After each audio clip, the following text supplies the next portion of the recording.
December 1945. Fort Custer, Michigan. The transport truck rumbles to a stop outside a sprawling complex of wooden barracks, and Marguerite Fisher presses her face against the cold metal slats, trying to see what awaits her. Snow blankets everything, transforming the American prisoner of war camp into something almost peaceful. Almost. Her hands, calloused and scarred from 4 years in aircraft factories, grip the edge of the bench so tightly her knuckles turn white. 28 years old, an engineer, a prisoner, and utterly terrified of what comes next. The other women in the truck are silent. Some cry quietly. Others stare at nothing, their eyes hollow from the journey across the Atlantic. Marguerite has heard the stories, whispered in the holds of ships, passed between cells in processing centers. American camps. What would they do to German women, especially women who had built the machines that dropped bombs on Allied soldiers? She had spent 47 months designing fuel systems for Messerschmitt fighters, her calculations helping planes stay airborne long enough to kill. Would the Americans make her pay for that? Would they even see her as an engineer at all, or just another enemy to be broken? The truck doors swing open and frigid air rushes in, carrying the scent of pine trees and wood smoke. A female American officer stands waiting, her uniform crisp and clean in a way that seems impossible. She speaks German with a heavy accent, telling them to form a line, to bring their belongings. Marguerite has no belongings. Just the thin coat she wears, the worn shoes on her feet, and the small fabric pouch tied to her belt, containing 3 screwdrivers, a pair of pliers, and a handful of screws she had managed to keep through the chaos of surrender and transport. Tools, her tools, the only things that had made her feel human during the war. They are led into a processing building, warm inside, heated by radiators that actually work. The contrast makes Marguerite dizzy. For years, the factory floors had been freezing, the women working in layers of thin clothing, their fingers so cold they could barely grip the small components. Management said heat was a luxury, that German women should be proud to suffer for the war effort. She remembers the winter of 1943, when Helga, one of the older engineers, had developed frostbite so severe she lost 2 fingers. The factory supervisor had written it up as carelessness, docked her pay, and reassigned her to cleaning duties. A trained aerospace engineer, reduced to mopping floors because she had complained about the cold. The American officer asks questions. Name, age, occupation. When Marguerite says she is an aircraft engineer, the officer pauses, looks up from her clipboard, studies her face. There is no mockery in her expression, no dismissal. Just a note written down, a stamp on a form. They are given numbers photographed, assigned to barracks. The building they enter is wooden but solid, with real beds, thin mattresses, wool blankets that smell of soap and cedar. Marguerite sits on her assigned bunk and waits for the other shoe to drop, for the punishment to begin. It does not come that first night, or the second. They are given food, simple but substantial. Oatmeal in the mornings, thick and sweet with a taste she cannot identify at first, then realizes is brown sugar. Bread at lunch, real bread with a soft interior, not the sawdust-mixed loaves they had eaten in Germany. Soup in the evenings with actual pieces of meat floating in the broth. Some of the women cannot eat, their stomachs too shrunken, their minds unable to process the abundance. Others eat until they are sick, then eat more. Marguerite eats slowly, methodically, trying to understand what kind of game this is. On the 4th day, a guard comes to the barracks in the morning. He is young, maybe 22, with red hair and freckles, and an accent that sounds nothing like the clipped English she had learned in school. He reads names from a list: Marguerite Fischer, Hilda Bauer, Greta Zimmerman, 5 women total, all engineers or technicians from various factories. They are to report to the camp workshop for work assignments. Marguerite's heart begins to pound. This is it. This is where they will break her. The workshop is a large building near the center of the camp, its windows letting in pale winter light. Inside, the smell of machine oil and sawdust fills the air, familiar and almost comforting. There are workbenches, drill presses, lathes, shelves of materials. American soldiers work at various stations, repairing equipment, building furniture, maintaining the camp infrastructure. A man in his 40s approaches, wearing a supervisor's badge and a gentle expression that Marguerite immediately distrusts. He introduces himself as Frank Morrison, the workshop foreman. He speaks slowly in careful German, asking about their experience, their skills. Marguerite answers in a flat voice. 4 years in aircraft manufacturing, fuel system design and assembly, precision metalwork, technical drawing. She expects him to laugh, to assign her to sweeping or sorting, to put her in her place. Instead, he nods, makes notes, asks follow-up questions about specific types of joints she has worked with, tolerances she can achieve. He is treating her like a professional, like someone whose expertise matters. She does not know how to respond. He leads them to a section of the workshop set aside for smaller projects. There are damaged tools that need repair, components that need fabrication, detailed work that requires steady hands and technical knowledge. He explains that the camp generates constant maintenance needs, that skilled labor is valuable, that they will be paid a small wage for their work. Paid. Marguerite has not been paid in 8 months. The factory had stopped wages in early 1945, saying it was a patriotic contribution to the war effort. She had worked 60-hour weeks for nothing but thin soup and the promise that she was serving the fatherland. Frank Morrison walks to a storage cabinet and returns with something in his hands: a leather tool belt. Proper leather, thick and well-made, with multiple compartments and loops, each designed for specific tools. He holds it out to Marguerite. "For you," he says, "we have extras. You will need good equipment for the work." She stares at it, unable to move. The belt is beautiful in its functionality, each pocket reinforced, each loop positioned for easy access. It is the kind of tool belt she had seen master craftsmen wear before the war, the kind she had dreamed of owning when she first started her apprenticeship. She thinks of the fabric pouch at her waist, sewn from an old apron, torn in 3 places and tied shut with string.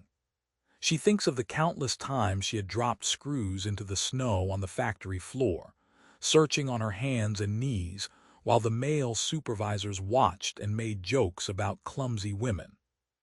She thinks of the formal request she had submitted in 1943, asking for proper tool storage, and the response she had received: unnecessary. Female workers do not require the same equipment as male technicians.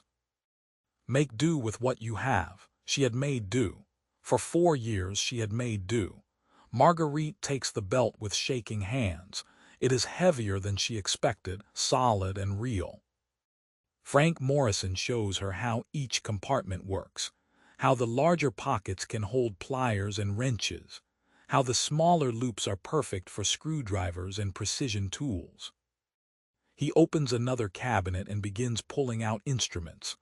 A full set of screwdrivers, various sizes, their handles smooth and undamaged, a pair of needle-nose pliers, wire cutters, a small hammer, a set of hex keys. He arranges them on the workbench, then looks at her. "What else do you need?" he asks. "For the fuel system work you described, what other tools would help?" The question breaks something inside her. What else do you need?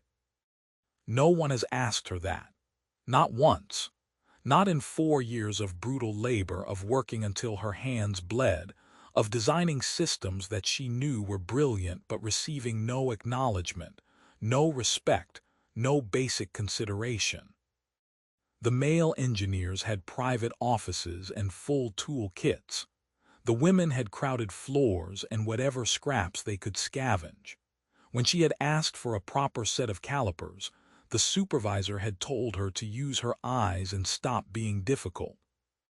When Hilda had requested safety goggles after getting metal shavings in her eye, she had been told that women needed to be more careful. That protective equipment was for men doing dangerous work.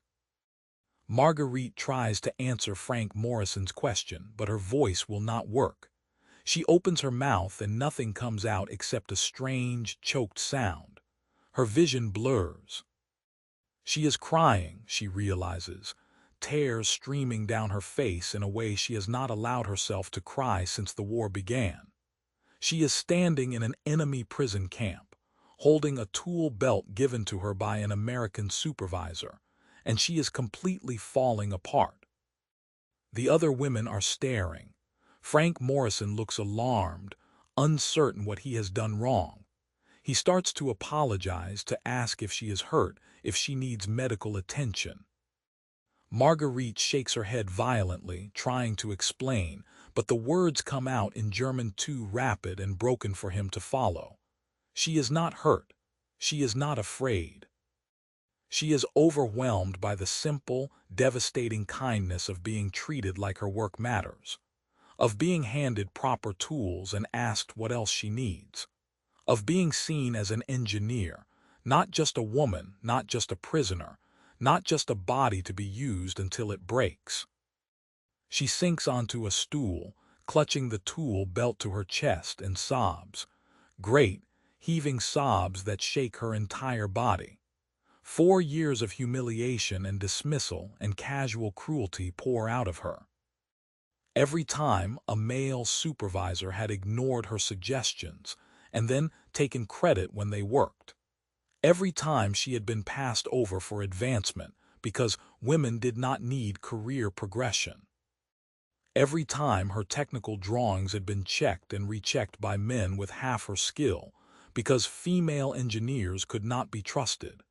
Every request denied. Every complaint dismissed. Every moment of being told that her expertise was less valuable, her needs less important, her dignity less worthy of respect. Hilda moves to her side, puts a hand on her shoulder. Greta is crying too, silently, staring at the tools on the workbench. They understand. They have all lived this. The constant grinding down of their professional pride, the systematic denial of basic workplace dignity while being told they should be grateful to serve. They had built machines of incredible complexity, had solved engineering problems that saved lives and resources, had worked longer hours than their male counterparts. And they had done it with broken tools in freezing conditions, without acknowledgement or respect or even the simple courtesy of proper equipment.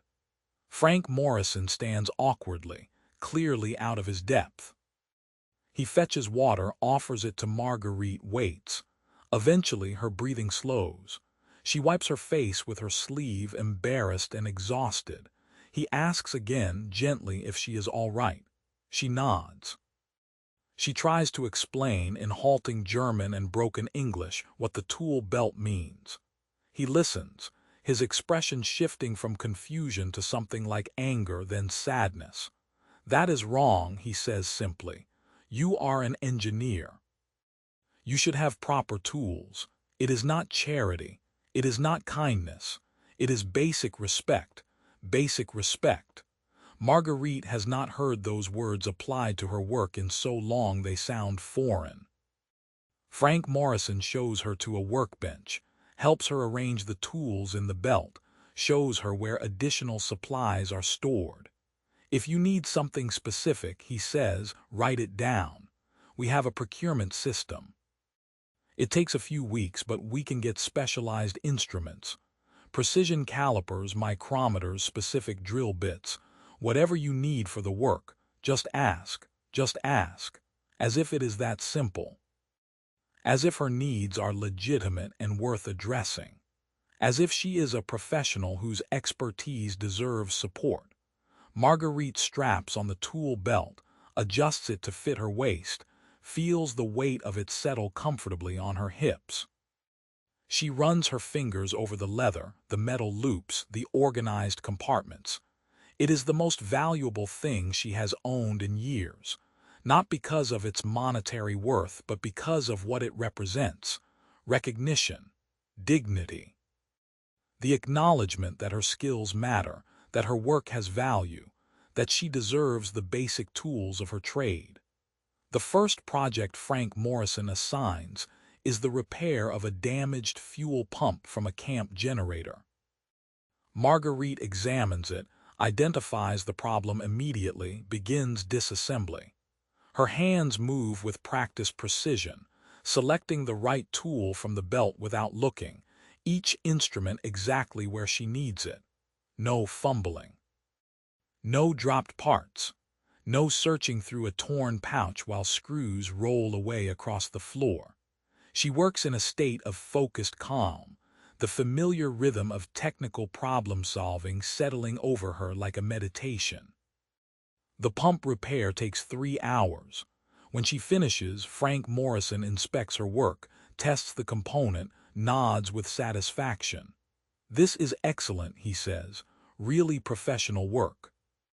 He makes a note in a logbook, marks down her hours, tells her the wage will be credited to her account. Then he asks if she would be willing to look at a more complex problem, a carburetor from a truck that has been giving the motor pool trouble. Marguerite agrees. She spends the rest of the day diagnosing the issue, a subtle flaw in the fuel mixture ratio that requires careful adjustment. When she solves it, Frank Morrison thanks her, genuinely impressed. "You are very skilled," he says. "We are lucky to have your expertise, lucky to have her expertise." Marguerite goes back to the barracks that evening in a daze. She sits on her bunk, the tool belt still strapped to her waist because she cannot bring herself to take it off. The other women ask questions. What was it like? Were the Americans cruel? Did they make you do hard labor? Marguerite tries to explain, but it sounds absurd even to her own ears. They gave me tools. They asked what I needed. They treated me like an engineer. Some of the women do not believe her. It must be a trick, they say. A way to make you compliant before the real punishment begins. But Hilda and Greta, who were there, who saw, they understand. They sit together in silence, processing the strange reality of being valued for their skills by the people they had been taught to fear. Days turn into weeks. Marguerite works in the shop 6 days a week, 8 hours a day. The projects grow more complex. She designs a modification for the camp's water heating system that improves efficiency by 20%. She repairs delicate instruments for the camp medical facility. She trains 2 young American soldiers in precision metalwork techniques. Frank Morrison continues to ask what she needs, continues to order specialized tools when she requests them. A set of precision files arrives. A jeweler's loop for close inspection work. A small vise designed for delicate components. Each item is presented matter-of-factly, as if it is obvious that an engineer should have proper equipment. The psychological impact is profound. Marguerite begins to remember who she was before the war ground her down. She had been good at this work. Brilliant, even. Her professors at the Technical Institute had praised her spatial reasoning, her innovative approaches to complex problems. She had dreamed of designing aircraft, of pushing the boundaries of what was possible. Then the war had come, and women were needed in factories, and her dreams had been channeled into service. Serve the fatherland. Sacrifice for the cause. Be grateful for the opportunity to contribute. And slowly, imperceptibly, her sense of professional worth had been eroded. Every dismissal, every denied request, every casual insult had reinforced the message that her skills were less important, her needs less legitimate, her dignity less worthy of protection. Now, in a prison camp, surrounded by enemies, she is being treated with more professional respect than she ever received from her own country. The irony is not lost on her. She writes letters home, carefully worded to pass censorship, trying to explain her situation to her mother. "The work is good," she writes. "They treat us fairly. I have proper tools." Her mother's response, months later, is confused and worried. "Are they forcing you to write this? Are you safe?" Marguerite does not know how to make her understand. How do you explain that captivity has given you more dignity than freedom? Other women in the camp, hearing about the workshop, begin to ask if they can work there too. A chemist who had worked in a pharmaceutical plant, a machinist who had operated industrial equipment, a technical illustrator who had created engineering diagrams. Frank Morrison interviews them all, assesses their skills, finds positions for those who qualify. The workshop becomes a strange sanctuary, a place where professional expertise is valued regardless of nationality or gender or the circumstances that brought them there. The American soldiers working alongside them are respectful, curious about their skills, willing to learn from their experience. There is no harassment, no crude jokes, no casual dismissal of their abilities. There are rules, strictly enforced, about appropriate workplace behavior.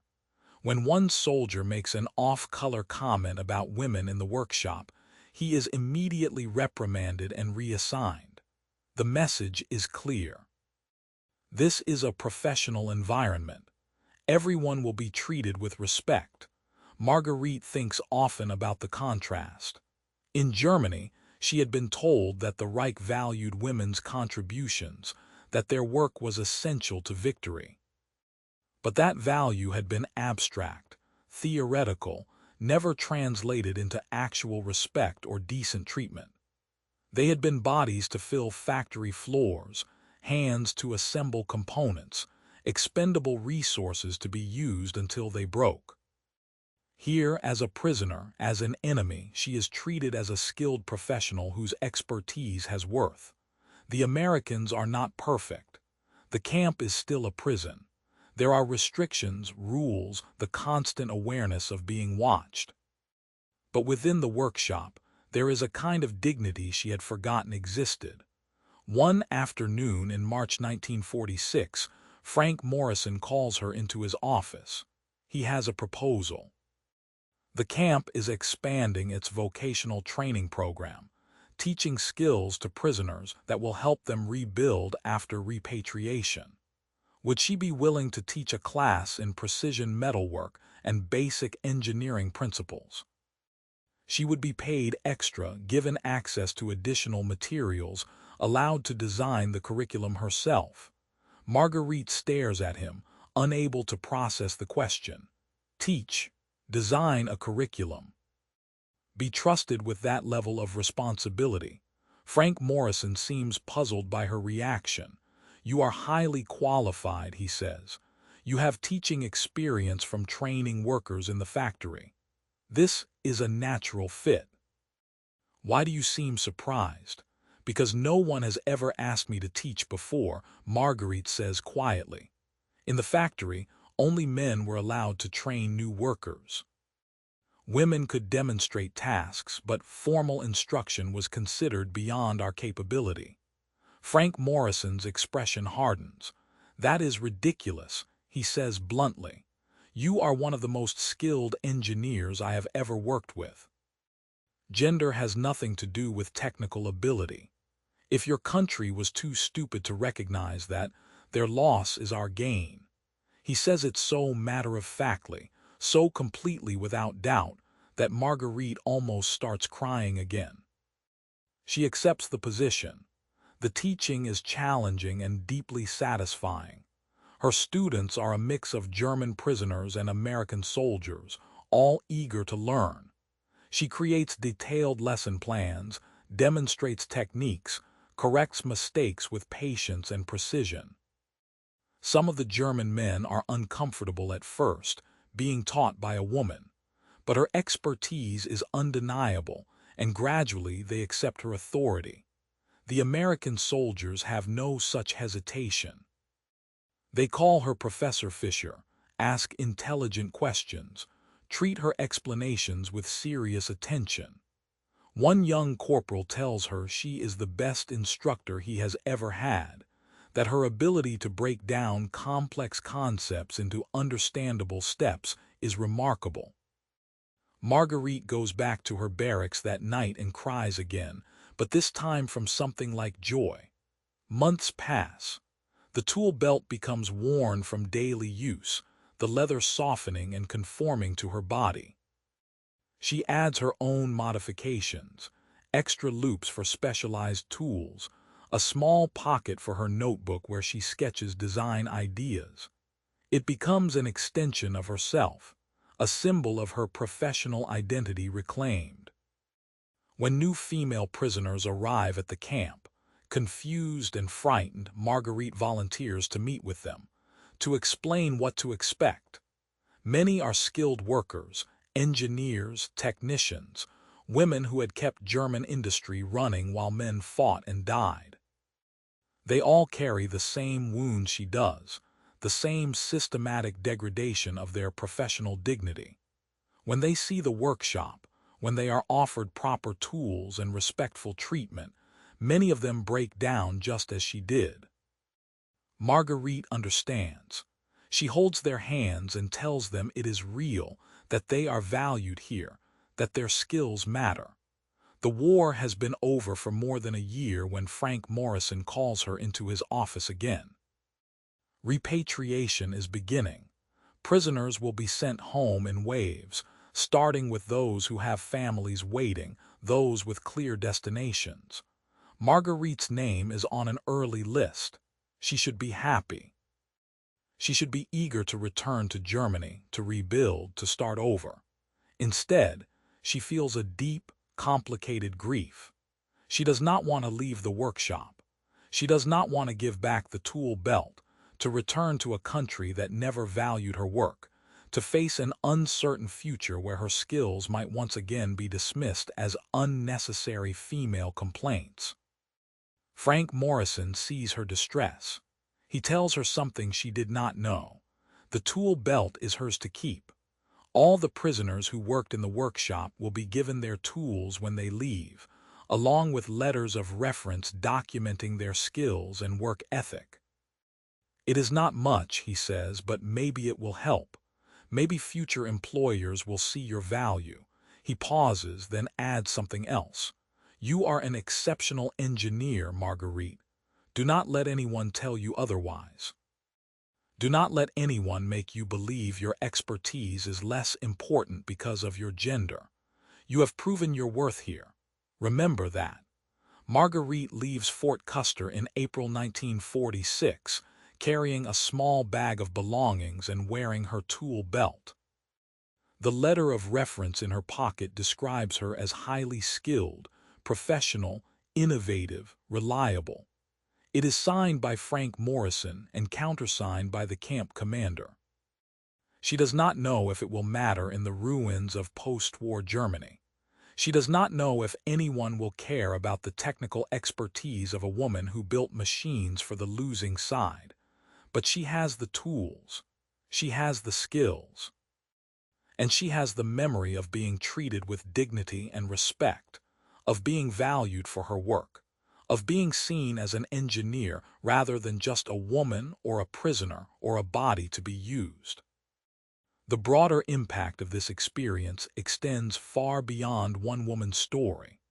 Thousands of skilled female workers pass through American POW camps, many of them discovering for the first time what professional respect felt like. They returned to Germany carrying tools and references and a new understanding of their own worth. Some became teachers, passing on their skills to the next generation. Others started small businesses, using their technical expertise to help rebuild shattered communities. A few even emigrated, seeking opportunities in countries that might value their abilities. They carried with them a quiet revolution, a refusal to accept the old dismissals, a determination to demand the dignity they had been denied. The contrast between how the Nazi regime treated its female skilled workers and how American POW camps treated enemy prisoners reveals something profound about the nature of true respect versus propaganda. The Reich had claimed to honor women's contributions while systematically denying them basic workplace dignity. The Americans, holding enemy prisoners, provided professional tools and courteous treatment as a matter of course. This was not about politics or ideology. It was about fundamental human decency, about recognizing that skilled work deserves proper support regardless of who performs it. Marguerite Fisher's breakdown in that Michigan workshop, triggered by the simple act of being handed a proper tool belt and asked what else she needed, captures the cumulative weight of years of casual cruelty. Every dropped screw, every torn pouch, every denied request, every dismissive comment had built up inside her, creating a wound that she had learned to ignore because survival required it. When that wound was suddenly acknowledged, when someone treated her technical needs as legitimate and important, the relief was overwhelming. She had not realized how much it hurt to be constantly diminished until someone stopped doing it. Decades later, when historians began documenting the experiences of female POWs in American camps, many women mentioned the tools. The leather belts, the organized compartments, the respectful questions about what they needed. It seemed like such a small thing, but it represented something much larger. It represented the acknowledgement that their work had value, that their expertise deserved support, that they were professionals worthy of basic respect. In a world that had spent years telling them otherwise, that acknowledgement was revolutionary. It changed how they saw themselves, how they approached their work, how they demanded to be treated. A simple tool belt, freely given to an enemy prisoner, became a symbol of dignity reclaimed and worth recognized. And for women like Marguerite Fisher, it made all the difference.